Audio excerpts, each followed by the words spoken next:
Sitten tää olisi niinku se niinku museo. Sitten täällä olisi tämmönen open museo. Täällä olisi niinku se näyttelytila. Hei, mä oon Mikko Leisti, tuottaja täältä Helsingistä. Joo, mä olen Kari Korkman, vaan Helsinki Design Weekin johtaja. Teoksen nimi on Pöllö. Pöllö.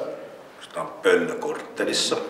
Pöllö, kun me mietittiin, että kenelle me haluttaisiin tämä välipala tehdä tai keitä me haluttaisiin erityisesti siinä aktivoida, niin meillä tuli aika luontevasti mieleen sitten lapset ja nuoriso ja löytää niin kuin paikka, jolla saataisiin ne tulevaisuuden museon kävijät, tulevaisuuden arkkitehtuurin ja designin käyttäjät kiinni tähän projektiin. Ja tietysti kun puhutaan lapsille, nuorille, niin tämä pöllö ja jopa niin, että se on muodoltaan vähän niin kuin pöllö, niin ei olisi pöllömpi.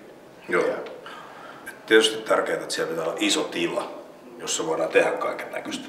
Niin lapsille kuin kaikille Helsingille. Se on niin iso tila, joka näiden kahden hienon museon välissä voi sitten toimia tällaisena näyttely- ja muuna tilana.